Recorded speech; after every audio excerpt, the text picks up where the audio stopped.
नमस्कार बच्चों, good morning. तो आज हम बिहार सरकार द्वारा जो आपदा प्रबंधन योजनाएं चलाई जा रही हैं उनमें कुछ प्राकृतिक आपदाओं के बारे में आपको बताएंगे कि उसके आप विपत्ति के समय हमें कैसे काम लेना चाहिए। तो सबसे पहला नंबर जो है, भूकंप से बचाव के लिए अगर हमें करना है तो क्या करना चाहिए। कमरे के अंदरूनी कोने के पास रहना चाहिए।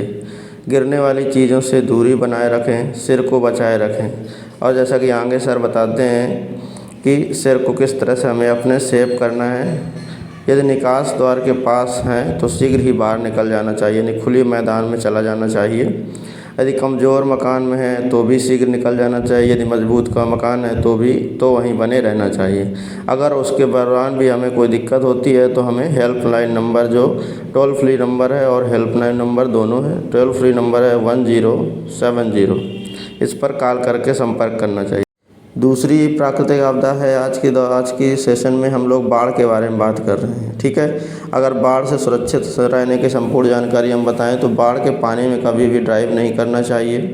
बाढ़ के पानी में जाने आने से बचें। यदि ज़रूरी नहीं हो तो अपने घर पर ही रहें और उचित पैरों में जूते पहनने चाहिए। ठीक है, सीवर लाइन, गटर, नाला, पुलिया आदि से दूर रहना चाहिए। बिजली के स्तंभों और गिरे हुए या टूटे हुए बिजली के खंभों या तारों से बचकर रहें। इनसे बिजली के जिससे जानलेवा झटके लग सकते हैं। तो ये भी हो गया। ठीक है, ताज़ा पका हुआ अथवा सूखा खाना खाएं। ठीक है, खाने को हमेशा ढक कर रखना चाहिए। बाढ़ के समय में पानी उबाल कर पीना चाहिए, क्योंकि क्लोरीन डालकर या उबाल कर, जैसे मतलब प्योर करके हमको पानी पीना है, या तो उबाल के पीजिए आप लोग पानी को, या क्लोरीन डालकर पिए, या डिसइंफेक्टेंट होते हैं जो सरकार समय समय पर प्रोवाइड करती है आप सभी को, तो उनका यूज़ करना चाहिए। ये हो गया। आदमी ग्रसित हो जाता है। तो सबसे पहले हमें घबराना नहीं है ना। मात्र 6-7 सेकंड में हम अपना कीमती बहुमूल्य जीवन दांव पे लगा देते हैं। ठीक है, तो आज हमें प्राकृतिक आपदा के बारे में हमने जानकारी दी, और इसके अगले शनिवार को हम तूफान और बरसात के बारे में बताएंगे। चलो सुनाओ जाओ।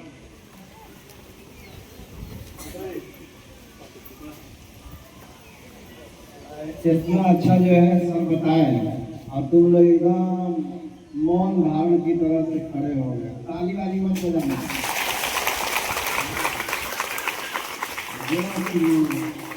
बताने की चीज होती है कि अपने अंदर से उत्साह होता है। कितना अच्छा चीज बताए हैं।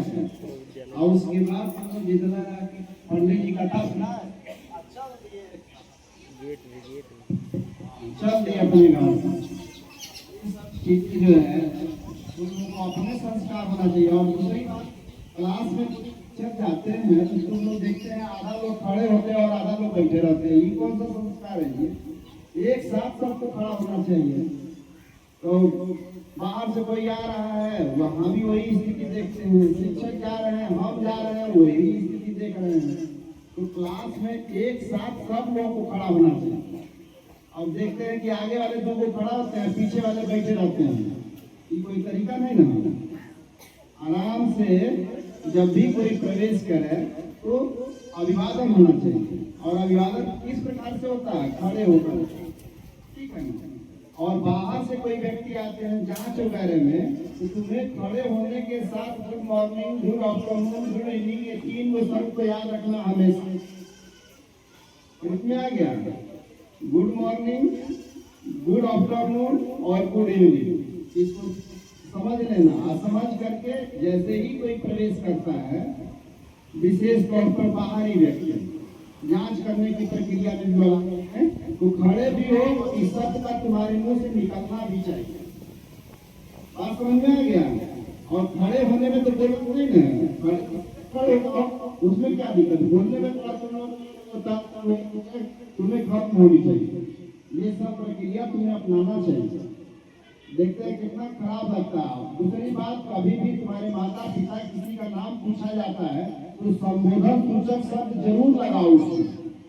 डायरेक्ट कोई पूछता है तो पता चलता है मोहन प्रसाद, पूछता तुम्हारे पिताजी का नाम है मोहन प्रसाद, लालू प्रसाद, सोहन प्रसाद। ये क्या तरीका है? तुम लोग पढ़ाई कर रहे हो, पढ़ाई करने के साथ साथ तुम लोगों को ये आशा किया जाता है कि तुम लोग संबोधन सूचक शब्द का इस्तेमाल करो। तुम लोग अनपढ़ नहीं हो, अनपढ़ लोग कहें तो कोई बात नहीं, उनकी बात चलती है, लेकिन तुम लोग एक विद्यार्थी हो, सीखने आते हो, सवेरे 6:30 से लेकर के 12:30 तक में आप आते हो, यही चीज खाई जाती है तुम लोगों को। बात समझ में आ गया ना? ठीक है, आगे से ध्यान देना, इस सब पानी वगैरह के लिए विशेष ध्यान देना। जब भी कोई बात करे तो कोई कहे या न कहे, तुम लोगों को तालियां, आप कहने का मतलब ये नहीं कि हमेशा तालियां बजाते रहो, ठीक है ना? सतर्क रहना।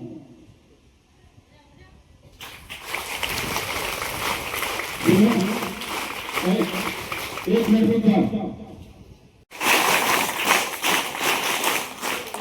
बढ़िया है।